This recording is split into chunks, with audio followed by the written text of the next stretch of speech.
Okay, sir, this session is now being recorded. Thank you, everybody, for tuning in to another episode of Leaders in the Force.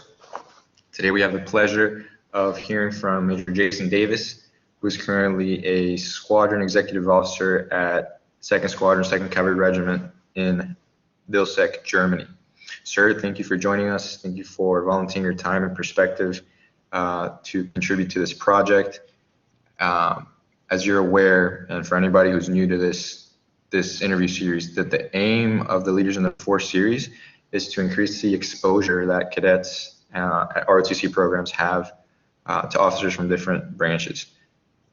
It's very common for smaller programs to have a limited amount of commissioned officers in uniform as part of their cadre, and this creates kind of a deficit in the amount of perspectives that they have access to.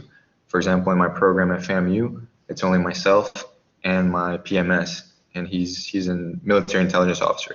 So this limited availability creates an information disadvantage whenever it comes time to picking their branch. So, sir, what you're doing is very important, and it's going to be beneficial to cadets not only this year, next year, but for years to come and across the nation.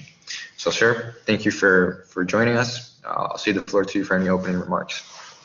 Yeah, no, I don't really have very many opening remarks. I appreciate you inviting me to participate in this. I think it's important to kind of talk about my experiences and get a chance for me to, I guess, relay a couple of stories. You've heard a lot of them, but just getting to kind of discuss why I chose the career field that I chose. Because, you know, if you'd asked me, 19 years ago, if I was going to be an infantry officer, the answer would have been no. And now, 15 years in, I can't tell you that I would have gone any other branch, and it would have made sense. So. Okay, sir. So I just want to clarify for everybody who's viewing, I worked for Major Davis when he was the operations officer in 1st Squadron 2CR. So I've had the opportunity to receive his mentorship in the past, and that's how we know each other. So, sir, can you please tell us about yourself, where you grew up, and why you decided to join the Army? Okay. So originally from South Central Los Angeles, that's where I grew up. To high school at George Washington Prep, and I had a unique opportunity. So I got a chance to be a congressional page in the House of Representatives during my my spring semester of my junior year. During that time period, I was still trying to figure out what I wanted to do, where I wanted to go, and the places that I was looking at were like UCLA. I looked at UC Berkeley. I dreamed about, potentially going to Harvard. But one thing that I'd seen, because I was doing JROTC at Washington, but I had not really taken a real close look at, was West Point. And so when I was there, my congresswoman, whose office I worked in during lunch, she introduced me to the Army Legislative Liaison, who happened to have been a RTO, Regimental Tactical Officer at West Point. He had lunch with me, and then he's like, "Hey, you need to talk to this guy." And next thing I know, I got an opportunity to go and see West Point. I liked what I saw. I thought that it was a good career path. It looked like the education was top of the line. And I was going to get an opportunity to see the world, an opportunity to practice leadership, which were things that were important to me. Not even really they were important to me. So I saw the Army as opportunity, opportunity to kind of get out of Los Angeles and go do something else. And oh, by the way, my schooling was going to be paid for. So. Did I answer your question? Yes, sir. And I think it's good that you highlight that. A lot of students look at the Army as a mechanism for social and economic mobility, as an opportunity. my experience was similar. I have an immigrant background. I was born in Colombia, grew up in Miami, and I knew that I needed to find a way to pay for college. So the Army was that for me. It wasn't as much, I don't know, like desire to defend the country, after 9/11, but more of an opportunity to, I guess, advance my outlook on life. With that, you still have to understand, hey, service is the most important part, leadership is the most important part, but just recognizing that you can have different motivations for joining the Army. Then as you are received to the institution and the organization, your ethos changes, and then you do adopt that service and that leadership mentality. So I think establishing that helps us establish rapport with some of our listeners who look at the Army right now as an opportunity as well. Yeah, I didn't see it as a kind of going off what you're just discussing. I didn't see the Army as an obligation. I know that there's people who see it as an obligation. There's nothing wrong with it, whether it's because they're a legacy, their family's been in the military for generations, or it's a duty. You owe a debt of service to a country that is providing for you. I didn't necessarily view it that way. But I do agree that service is a very big part of what it is that we do every day. And in order for you to continue doing it, it has to be a part of who you are. So, myself, yourself, we both continue to serve, at the pleasure of the president. But, the citizens of the United States, and defend its national interest all over the world. So, and I think as you get placed in leadership positions, which there are plenty of in the Army, and especially in combat arms branches, you get to refine that scope of service. And not only are you serving the American people and protecting the Constitution, but you are in fact also serving the people you work with. And when you can practice that servant leadership, that's what makes the Army fulfilling, in my opinion. Being able to influence the people around you, right? That mentorship that I mentioned when you were the S3 and I was in the 3 shop. That's how people keep staying in the Army, because they have that opportunity to impact sphere of influence. So, sir, we've obviously mentioned you're an infantry officer, but can you walk us through that rationale? What made you choose the infantry as a West Point cadet? Yeah, that's always a funny story. But so originally I got to West Point, decided I was not going to be an infantry officer because they walked too much, my feet hurt, and so that was one thing I was not going to do. And so I started looking at other branches. I was trying to figure out, I go into things and I'm trying to identify like what is success. And so I looked at as a cadet at West Point and was like, oh, well, general officer is success. And it's funny because over time that your mark of success continues to adjust and change as you start to value different things in your life. But so I'm, 17-year-old at West Point, and it's like, hey, being a general officer is what the mark of success is. So who are the general officers? General officers are combat arms officers. There are a lot of combat support and combat service support officers that fill general officer ranks, but a majority of them come from the combat arms. And so since I had already marked off infantry because they walk too much, I was trying to identify what else could I do, and wasn't too keen on ADA. I started looking at field artillery, but I felt like they screamed a lot and were kind of hard of hearing. So I decided that I was going to try and do CTLT, Cadet Troop Leader Training, in armor in Germany. So I got a chance to come out here as a cadet when I was a senior at West Point that rising summer. And I went to do the Army's armor CTLT, which I enjoyed. I enjoyed being in Germany, but I realized that I really, really did not enjoy being in the motor pool, which is what being an armor officer requires. Like, you be in the motor pool, you have to care about how things work and you know, what gear goes with what sprocket, and that was not me. I didn't mind the processes that you had to develop, because a lot of that's management and leadership. But when it came to like trying to fix a tank, like I was not remotely excited about that. And the one thing that I did notice is I had that was keen was I had a couple of mentors that were infantry officers. And what I noticed from them was that they were very much in tune with the individual. They were very much focused on individual mentorship, individual interaction.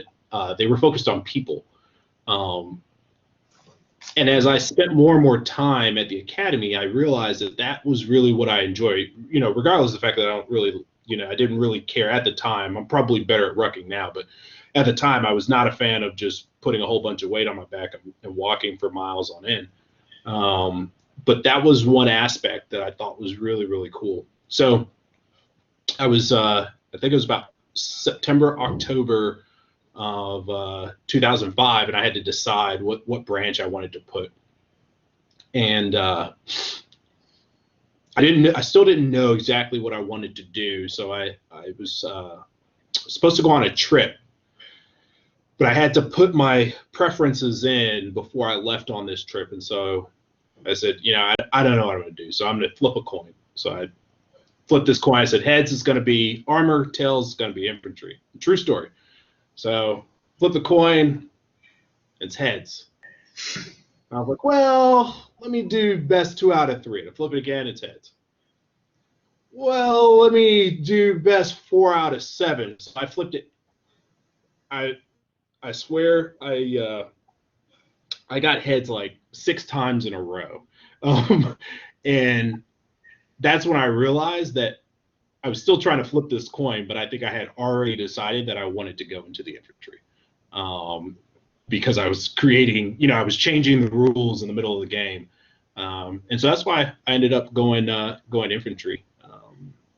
And looking back, I don't think I would have, I don't think personally I would have done well in any of the other branches, just based off of my personality.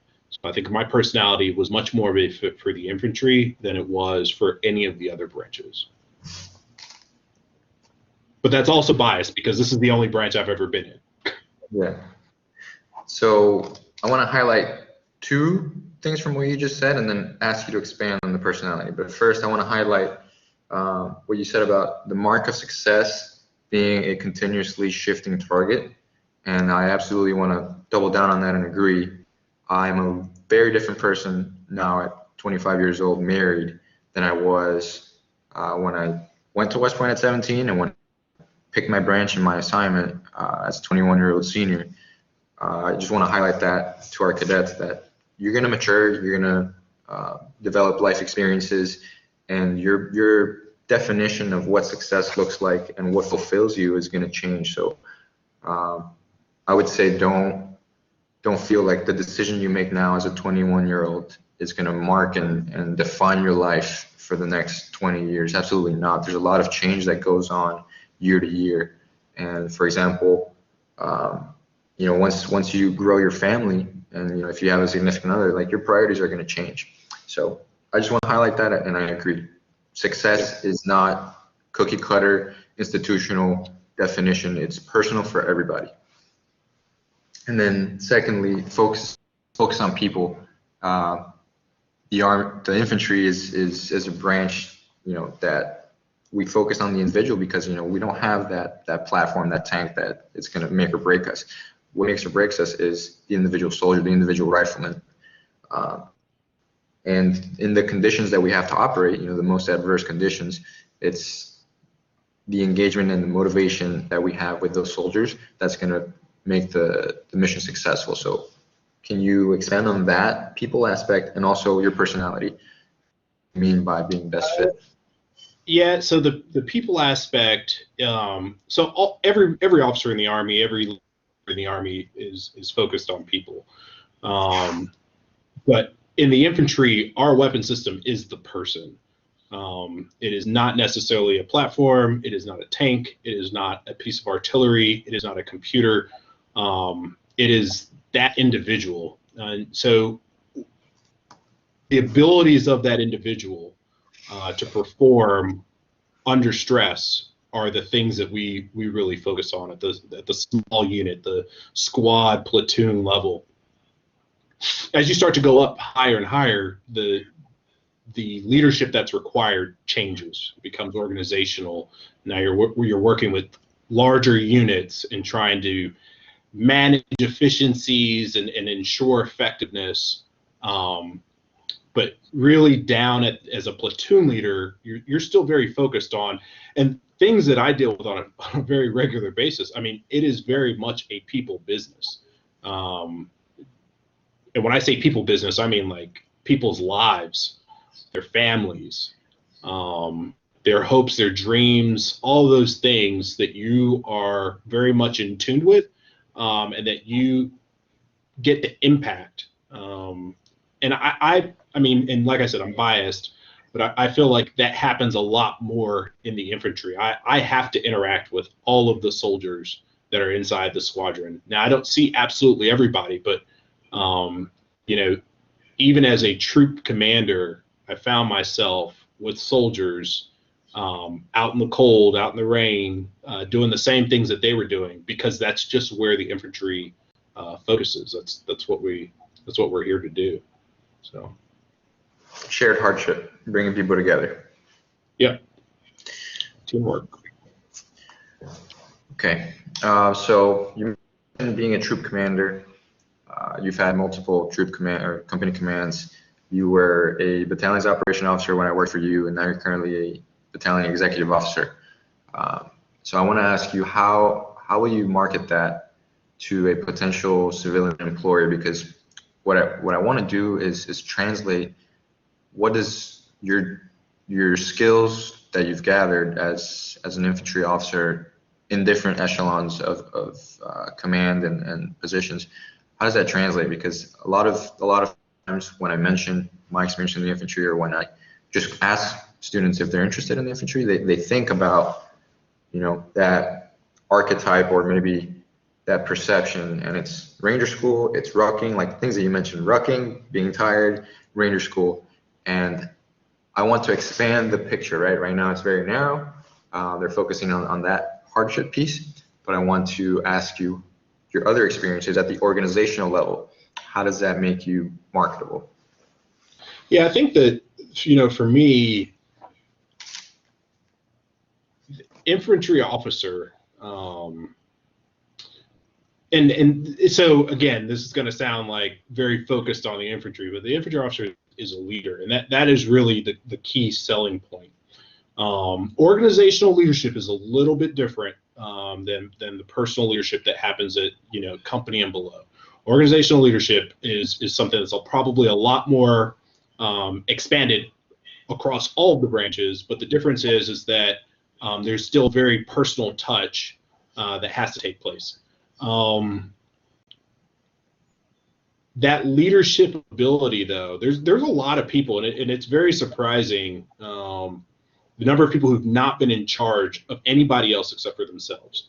And when you come into the Army, it is, you know, as an 18-year-old, I had two, you know, freshman cadets that I was responsible for. But even as a 21-year-old, you know, I had 32 soldiers amongst a number of different ages that were supposed to do the things that I told them to do, and had to trust that I had good judgment, but also be prepared to provide advice, etc.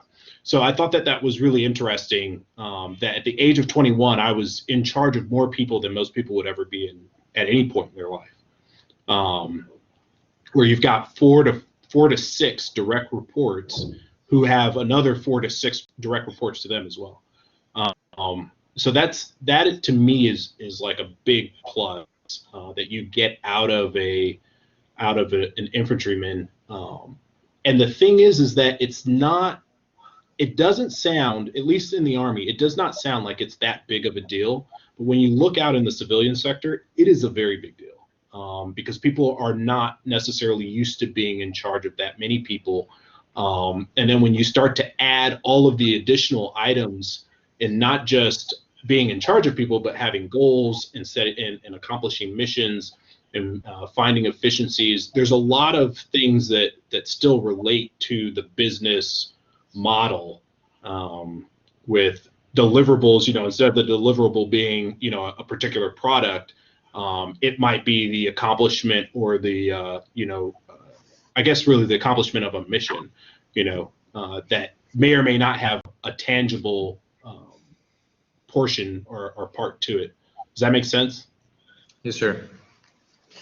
So reacting to that, I would say and agree that the farther away you get from the individual soldier and that direct leadership, the more that leadership is going to start to converge, right? Organizational leadership is organizational leadership. You're trying to find efficiencies, develop systems, but the experience that you get on the line as an infantry officer is different than the experience that a support MOS soldier officer gets in their fundamental developmental years as a junior officer. And then when you take that ability to work with people and inspire them in adverse conditions, and you get placed in an organizational level, that's what makes infantry officers that more successful, because they've been in the quote unquote trenches and are able to ask and inspire when it counts. And also a big part of that is the ability to make, and again, it sounds like it's really not that big of a deal, but it really is, because a lot of people don't understand how indecisive people are on a day-to-day basis. Making decisions and sticking by them, and using good judgment to make them is not something that is learned quickly. Something that's learned over time, and it's something that's learned through practice.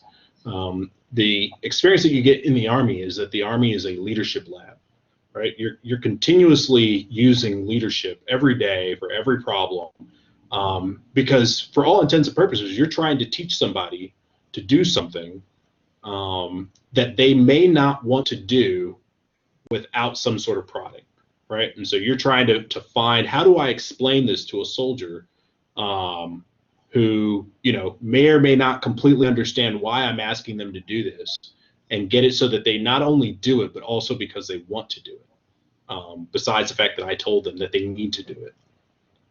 Because leadership isn't necessarily about just telling people, they are telling people what you want them to do. It's also a lot more of it is getting people to believe in whatever the mission is that you need them to do in order to make the organization a success.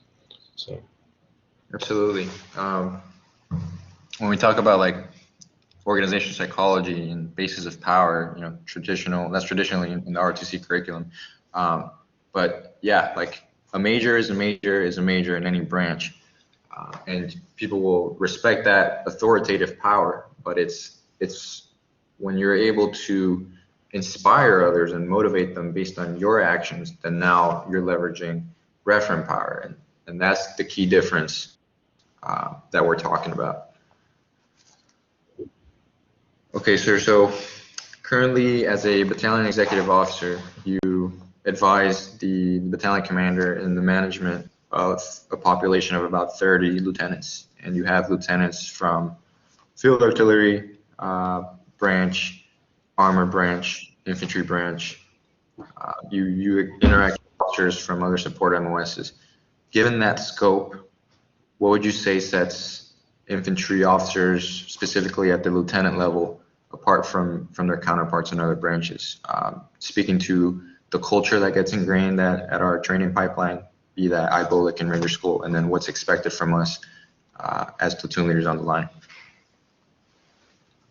yeah, I think that the expectations are roughly the same. I think my expectation for you as a lieutenant in the United States Army is that you're a leader, right? That you can lead people, that you can accomplish, you can take a group of people and accomplish a task as given. When I look at infantry officers, my expectation is that you can do that, and you can do a couple of other things as well. You can tactically plan a mission, you can be decisive, you can take advice, and when I walk into the room, I will very quickly know who's in charge, regardless of whether people are wearing uniform or not. I don't necessarily expect that from the other branches. And that's always a really good test. I don't know if you've ever tried that before, but just walk into a room and try to guess who's in charge when no one is wearing any rank. To me, that is a person that is, I won't say necessarily, because I don't believe that people are born leaders, but a very natural leader that over time has developed those leadership skills, whether they were, whether it was on the football team, or whether it was running track, or whether it was a student body president, however the case may be. But my expectation is when I'm walking into a room that I should be able to point out who the infantry officers are, not necessarily because they're braggadocious or arrogant or cocky, but because they walk around with an air about themselves, that they're secure in their position, and decisive,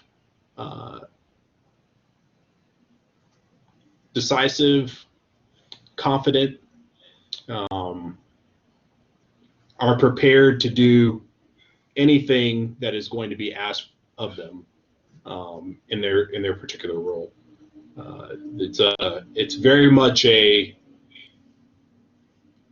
don't expect for an infantry officer to tell me that they can't do something. That would be shocking to me. I won't say I'd necessarily be shocked if another branch told me that, depending on the branch. And there's been, don't get me wrong, not every infantry officer is like that, but infantry officers that are not like that, and this is when I started talking about the personality piece, infantry officers that are not necessarily like that find themselves at a disadvantage and either learn to adapt or usually find themselves in a different career field. Because it really is what's required as an infantry officer. I'm asking you to put not just your life on the line, but other soldiers are depending on you to make the right decisions. And everyone identifies that you don't have all the right answers and that you don't know everything that you probably needed to know to go out on this mission. But at the end of the day, they got to kind of believe it. They got to believe that your decision is the decision that's supposed to be made at the time that it's supposed to be made, the way that it's supposed to be made, because there's life and death consequences based off the decision that you've made as a 21-year-old lieutenant. I think that's a good way of illustrating that. It's at the small unit level, the infantry is where the rubber meets the road for the Army. Closing with the last 100 yards, we hear that all the time, but yes, what that translates to is life and death, decision making, a sense of urgency, and a sense of requisite discipline to be able to operate in those conditions. That same level of discipline might not be found in other spaces because regularly they are not, in those conditions of life and death. So I agree. I think discipline and a sense of urgency are common qualities that are developed from our experiences. Not that everybody's born with it. Like you said, it's just institutionalized in us by the training that we go through. IBO, like Ranger School. The whole point of Ranger School is to make a decisive leader who responds to contingencies based on their preparation and their adaptive thinking. All right, sir. What advice would you offer a cadet that is contemplating the infantry?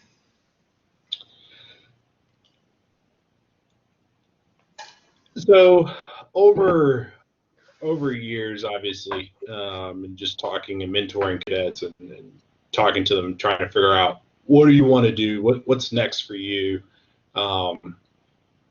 Everybody's always trying to figure out which branch is the best one, where am I going to get to do the cool stuff. Sometimes it's because they want to be special forces. Sometimes it's because they want to fly a helicopter. The question I ask people who are interested in the infantry is, do you like people? If you like people, the infantry is a good branch for you. If you do not like people, and there are people who are out there that do not like people, and that's okay. But if you don't like people, the infantry is not going to be a good place for you, because it is what we're centered around. We're centered around people. We're centered around relationships. If you like making decisions, infantry is a place that you will do well.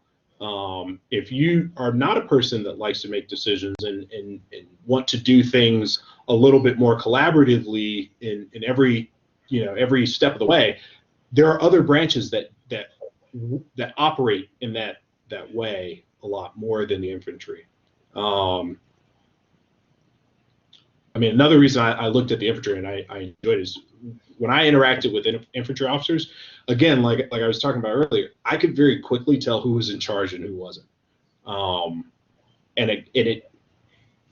If that's something that appeals to you, if you prefer to be the boss as opposed to being necessarily being the brains behind the operation, but being the face of the operation, the one that's motivating people to go that last 100 yards, the infantry is a great place for you.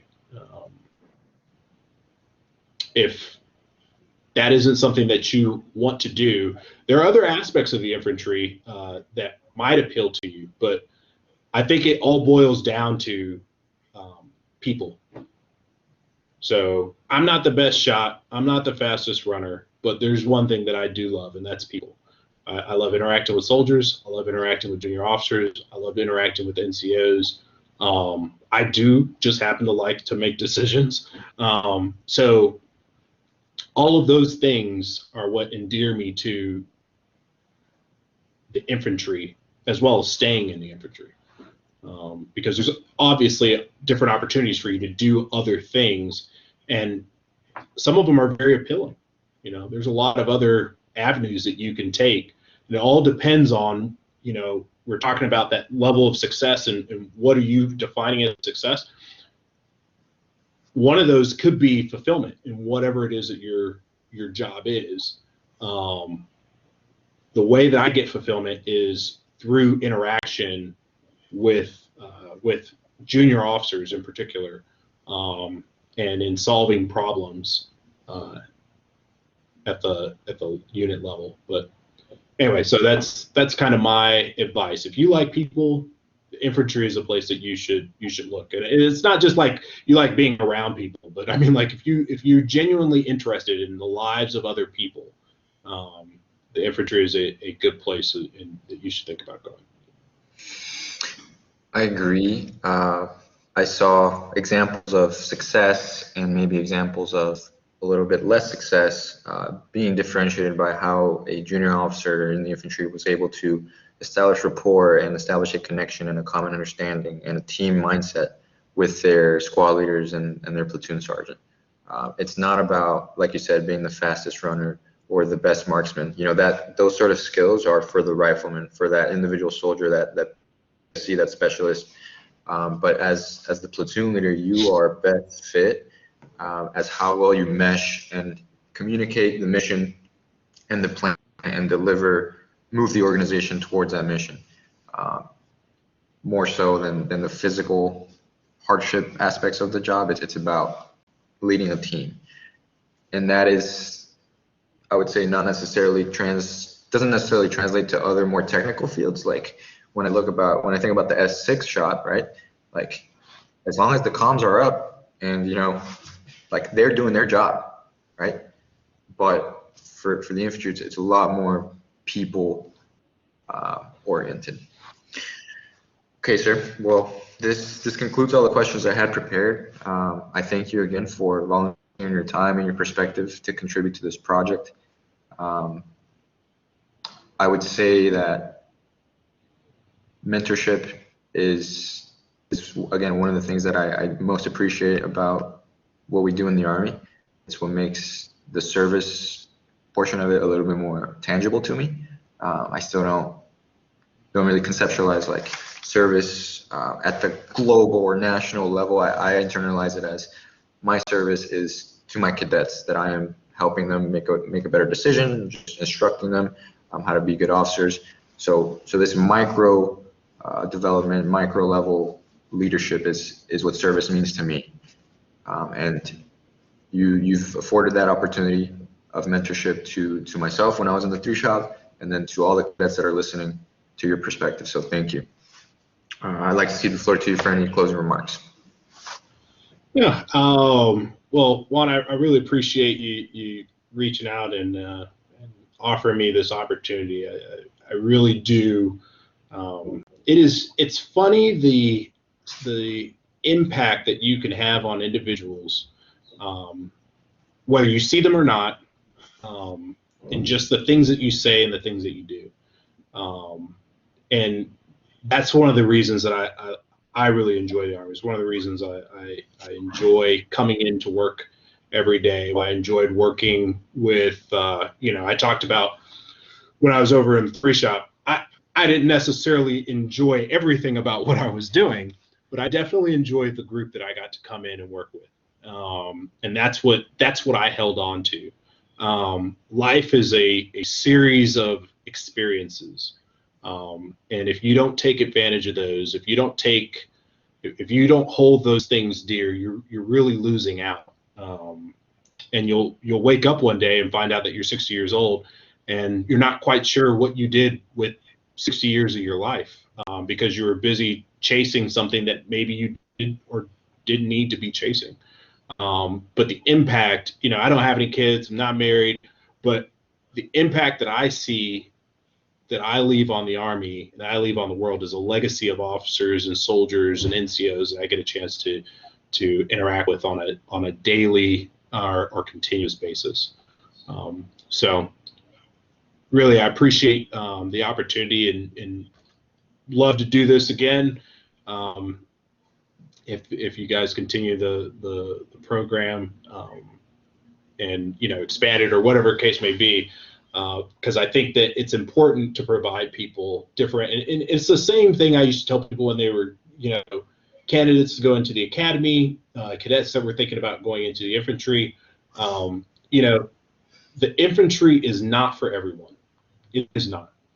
I've seen a lot of officers that have come into the infantry, and it is not what they don't like people. They don't like making decisions. They're meek. They're mild. It is not a good personality fit with the other individuals that are inside of the infantry, because each infantry officer comes with their own set of views and the way that they kind of operate.